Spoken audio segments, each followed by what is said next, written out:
अपन कल के विषय में सुन रहे थे। आज श्लोक है राग द्वेष विमुक्तस्तु विषयान इंद्रियश्चरन् आत्मवश्यैर् विधेयात्मा प्रसादम अधिगच्छति।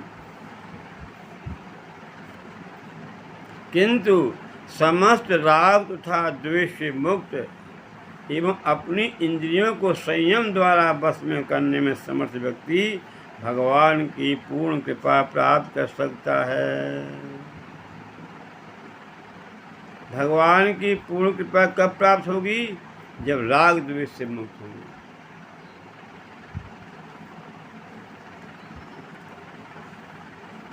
सबसे बड़े शत्रु हैं राग और द्वेष।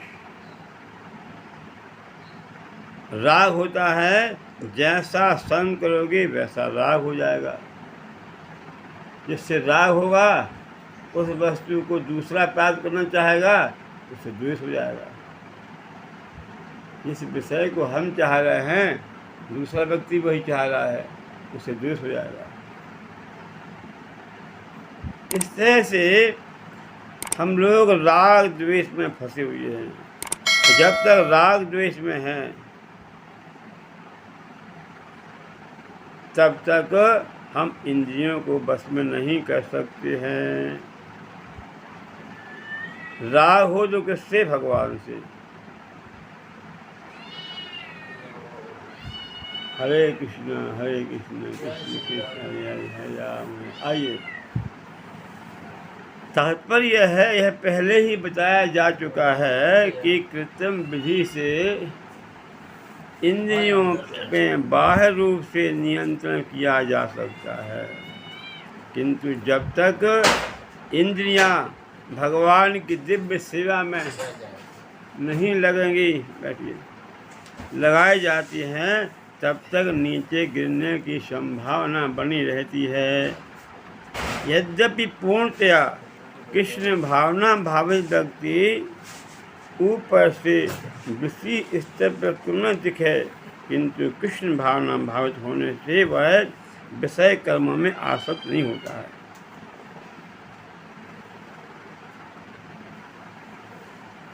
प्रभुपाद जी ने बताया है, यदि हम इंद्रियों को बाह्य रूप से रोक लें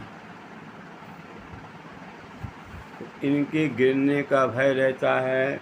ज़बरदस्ती हम आँख बंद कर लेवे, ज़बरदस्ती हम भोजन बंद कर देवे, इससे क्या होगा? बंद तो कर दिया भोजन, आँखें बंद कर ली, अब मन में चिंतन हो रहा है विषयों का। ज़बरदस्ती रोक ली, दिखला भी खिलाना है, कभी भी गिर सकते हो।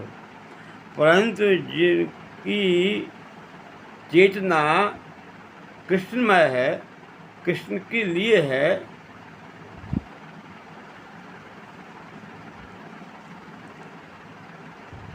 वो कभी नहीं कर सकता है, क्योंकि इसकी इंद्रियां भगवान की सेवा में लगी हुई हैं, भगवान का दर्शन कर रही हैं, भगवान की सेवा में लगी हुई हैं।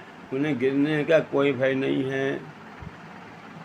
भगवान को अर्पित करके जो भगवान का प्रसाद पा रहा है उससे एक ऊर्जा मिलती है, शक्ति मिलती है, भगवान की कृपा मिलती है। वह इंद्रिय विषयों में नहीं फंसेगा। भगवान के दिव्य प्रसाद का आस्वादन करेगी और जिह्वा इंद्रियों को जीत लेगा, जीभ को जीत लेगा। इंद्रियों को जीतने का एक ही उपाय है कि इंद्रियों के विषय को भगवान को सौंप दो। आँख का विषय देखना है, आँख भगवान के दर्शन में लगा दो। कान का विषय सुनने का है, कान भगवान की सेवा में लगा दो, कथा सुनने में। जीभ भगवान का नाम लेने में, भगवान के प्रसाद पर में लगा दो, तो हम स्वाभाविक इन इंद्रियों पर विजय प्राप्त कर लेंगे। अन्यथा यदि भगवान में नहीं लगाते हैं तो हमें जी इंद्रियां परेशान करेंगी, क्योंकि स्वभाव है देखने का। देखने का स्वभाव, संसार को देखोगे, सुनोगे और संसार विषय भोगों को भोगने की इच्छा करोगे, स्वभाव है। जब आपको भगवान का प्रसाद मिल रहा है। तो भगवान का प्रसाद जो है ना भगवान के समान है। जिस वस्तु को भगवान से जोड़ दिया जावे वो दिव्य हो जाती है। जो भगवान से अलग है वो जड़ है, अचेतन है। इसे जो वस्तु भगवान जुड़ गई उसमें दिव्य भाव आ गया। प्रसाद पाने से, भगवान का प्रसाद पाने से हमारी दिव्य चेतना रहेगी। उस दिव्य चेतना से भगवान का ध्यान होगा, चिंतन होगा, हमारे विषय छूट जाएंगे, हमारा मन विषय वासना में नहीं जाएगा और हम इन विषयों से पार होकर के और भगवान का साक्षात्कार कर लेंगे। पर जब तक हमारा मन इंद्रिय विषयों में है तब तक हम गड्ढे में जा रहे हैं, हम नरक में जा रहे हैं। और इंद्रियों को भगवान के सेवा में लगा देने से इंद्रियों की भूखी मर जाती है। मीराबाई ने कहा है कि मैं गिरधर की हूँ, गिरधर मारो सांचो प्रीतम देखत रूप लुभाऊं। गिरधर ही हमारा प्रीतम है। अब गिरधर के अलावा आंखें अब किसी को नहीं दिखेंगी।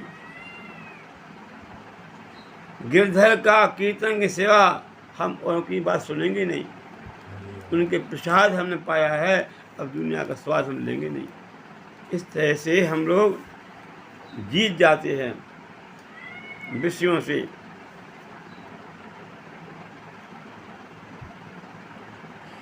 उसका एकमात्र उद्देश्य है कृष्ण को प्रसन्न करना, अन्य कुछ नहीं। अतः वह समस्त आसक्ति तथा विरक्ति से मुक्त होता है।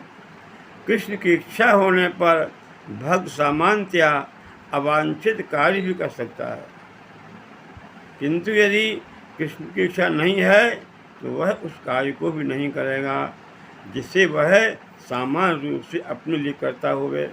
अतः कर्म करना या ना करना उसके बस में रहता है, क्योंकि वह कृष्ण के निर्देश के अनुसार कार्य करता है। यही चेतना भगवान की अहेतुकी कृपा है। भक्त जो है ना भगवान की इच्छा से काम करता है, अपनी इच्छा से नहीं। उससे कभी कोई गलत काम होते दिखे भी वो नहीं कर रहा है, कृष्ण की इच्छा है, इसलिए उसका पतन नहीं होगा। कृष्ण ही कराना चाहते हैं क्योंकि वो कृष्ण के लिए समर्पित है। उससे कोई ऐसा काम होगा ही नहीं। कभी कोई दिख पड़े इसमें भी कृष्ण की इच्छा है।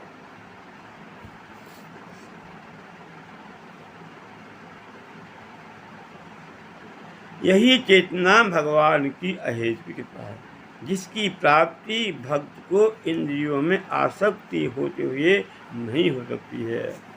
यदि हम भौतिक इंद्रियों में आसक्त हैं ये कृपा नहीं होगी और हमारी इंद्रियां भगवान की सेवा में लगी हुई हैं तो हम इंद्रियों पर विजय प्राप्त कर सकते हैं। गीता में इस श्लोक आया है, कौन सा?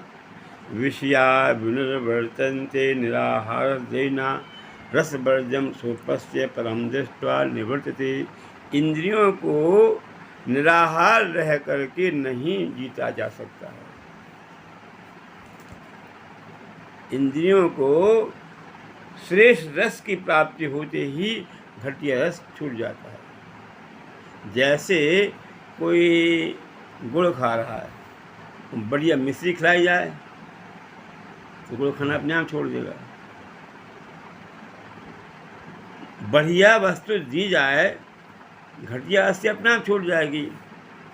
उसके बाद 100 का नोट है, हम क्या फेंक दो? नहीं फेंकेगा।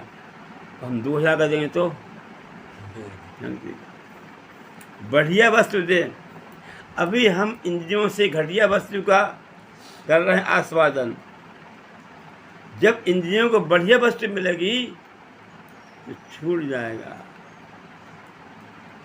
एक थे धनुर्दास, एक पहलवान थे धनुर्दास। वो रूप की आसक्ति में फंसे थे। जो भी सुंदर रूप दिखाई पड़ता था बस उसको देखने लगते थे। और उसको प्राप्त करने की इच्छा करते थे। एक बार उसे एक वेश्या दिखी, बहुत सुंदर। उसने देखा तो लगा कि हमने इतनी सुंदरता तो पहली बार देखी है। पैसे वाला था, उस वेश्या को उसने खरीद लिया, पत्नी बना लिया। तू क्या चाहती है, कितना रुपया चाहती है, मैं दे रहा हूँ। वेश्या तो धन की अधीन होती है, रहने लग गई। बस तुम्हें कुछ काम नहीं करना है, मेरे सामने बैठे रहो, हम तुम्हें देखते रहें बस। नौकर चाकर थे, सब खाने पीने बनाने वाले थे, काम करने वाले थे, सब काम कर रहे थे। उसका काम तो यही था, तो उसको देखते रहना। इतना रूप को आसक्त था वो। एक दिन उसे बाजार देखने की इच्छा हुई। वो कभी बाहर निकलती नहीं था, न निकलने देता था, बस उसको देखा, बहुत सुंदर है, बहुत सुंदर है। ऐसी आसक्ति थी उसकी देखने में, देखते रहे। उसने कहा भैया हमें कभी बाजार तो देखने दो, कुछ घुमाओ जो सही। ठीक है हम घुमा देंगे, आप देखना, पर हम तुम्हें देखेंगे बस, तुम बाजार देखना। तो वो रंग जी का मंदिर दक्षिण में है, तो रंग जी का मेला लगा हुआ था। वैश्या ने कहा हम आज मेला देखने जाएंगे। ठीक है, तो गुलाम था वैश्या का, ठीक है आप जाना। वो क्या किया, छाता लगाए हुए वैश्या के ऊपर, वो उल्टा चल रहा था। बगल में चलेंगे तो दिखाई नहीं पड़ेगी, तो पीछे चलेंगे तो उसकी पीठ दिखाई पड़ेगी, हमें आंगन देखना है। तो उल्टा चल रहा था, उसके ऊपर छत्ता लगाया था कि उसको गर्मी ना लगे, पसीना ना आ जावे। उल्टा चल रहा था। रंग जी का मेले में बहुत भीड़ थी, सारा मेला एक तरफ, ये मेला एक तरफ। ऐसा स्त्रीण पुरुष, स्त्री आसक्त पुरुष हमने पहली बार देखा। शर्म भी नहीं लगती है, संकोच भी नहीं इसको। सारा मजमा इसी के ऊपर लगा हुआ, सब लोग देख रहे हैं, हंस रहे हैं, उसे लोक लज्जा भी नहीं आ रही है, बस उसको देखे जा रहा है। अब वैश्या को भी शर्म लग रही है, परंतु क्या करें, वैश्या तो गुलाम है, धन की गुलाम, हमें धन मिल रहा है, हमें क्या, वैश्या को क्या शर्म। संत रामानुजाचार्य जी के कुछ शिष्य लोग घूम रहे थे, उसमें उन्होंने देखा ऐसा आदमी आज तक नहीं देखा। देखते रहे, जाकर उन्होंने गुरुजी से कहा, गुरु महाराज आज तो हमने एक अजीब बात देखी। सब हाथ सुनाया। गुरु महाराज ने कहा वो तो हमारे काम में रखी है, बुलाओ उसको। बुलाया, वो था तो संतों को मानने वाला था, उसकी एक आसक्ति थी, उसका एक क्या कहना चाहिए, स्वभाव था देखने का। तो वो हाथ जोड़कर बोला, गुरु महाराज आपको प्रणाम है, आप हमको क्षमा करना, इसलिए आपने मुझे बुलाया और आप हमको वही डांटेंगे। तो आपकी हर आज्ञा मानने तैयार हैं, परंतु वैश्या को आप कहो छोड़ दो या नहीं देखो, ये आज्ञा नहीं मान पाएंगे। हमारा रूप से बड़ा प्रेम है। तो संत जी ने कहा, बेटा हम तुमसे बड़े प्रसन्न हैं, हमें ऐसा व्यक्ति ही चाहिए है। हम ये चाहते हैं, तुम सर्वश्रेष्ठ रूप चाहते हो ना, यदि वैश्या से और सुंदर रूप मिल जाए तो हमसे छोड़ देंगे। ठीक, कल आ जाना तुम। कल वो नहा धो करके आया, क्योंकि ये वैश्या से सर्वश्रेष्ठ रूप देखना चाहता है, इसलिए वैश्या को छोड़ आया। भगवान से कहा गुरु जी ने, प्रभु इसको अपना छलक दिखा दो। गुरु जी हमें पहचान गए ठाकुर साहब। हाँ, एक मिनट। तो गुरु महाराज की अर्जी ठाकुर जी को माननी पड़ी। ठाकुर जी ने भुवन मोहन रूप जहाँ दिखाया, पछाड़ खा गिर पड़ा हो। तो आज तो हमने देख लिया, अब कहाँ बेश्या लग रही है, कृतार्थ हो गया वो। ये है संसार का क्या रूप है? भगवान के सौंदर्य सागर में से, भगवान का जितना सौंदर्य है, भगवान सौंदर्य के सागर हैं। सागर माने समुद्र हैं। सौंदर्य सागर के समुद्र में से भगवान ने एक बिंदु लिया और सारे संसार को छिड़क दिया और सब सुंदर हो गए।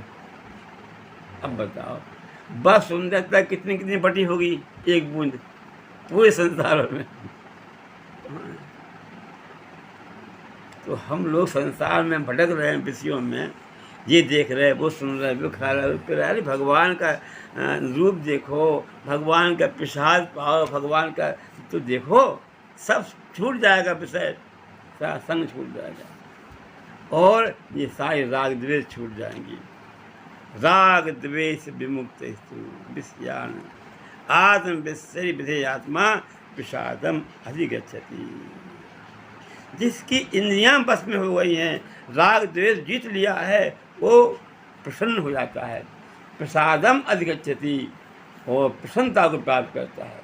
बाकी जब तक हमारी इंद्रियां राग द्वेष में हैं, शांति नहीं मिलेगी, सुख नहीं मिलेगा, शांति नहीं। जब राग द्वेष से अलग हो जाएंगी, इंद्रियां अपने बस में हो जाएंगी, तो प्रसादम अधिगच्छति, वह प्रसाद की प्रसन्नता को प्राप्त होता है।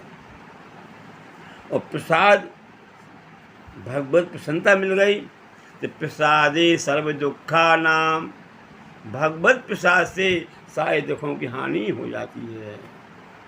जिसपे भगवान की कृपा हो गई, जिसे भगवत प्रसाद मिल गया, हर वस्तु भगवान के प्रसाद मानकर सेवन करता है, हानि अस्य उपजायते, सारे दुखों की हानि हो जाती है, सब दुख मिल जाते हैं और वह प्रसन्नचित्त हो जाता है और शीघ्र ही उसकी बुद्धि भगवान में लग जाती है। परिवृत्ते बुद्धि स्थिर हो जाती है, अंतःकरण की प्रसन्नता प्राप्त हो जाती है। अंतःकरण की प्रसन्नता प्राप्त होते ही सारे दुखों गति हो जाती है। इसलिए हमें सारी इंद्रियों को भगवान में लगाना चाहिए। अब राग हो भगवान से, दुनिया से राग ना होगा। दुनिया से राग होगा कि किसी से राग हुआ तो किसी से द्वेष होगा। संसार में राग हुआ तो कहीं से द्वेष भी होगा। इसलिए ना राग ना द्वेष। भगवान से राग हो जाए बस सारा काम बन जाएगा। सब में उसको देखो तो हमें भगवत शांति, भगवत प्राप्ति हो जाएगी, प्रसाद की प्राप्त हो जाएंगे, प्रसन्नता की प्राप्त हो जाएंगी। हरे कृष्णा कृष्णा कृष्णा हरे हरे, हरे राम राम राम।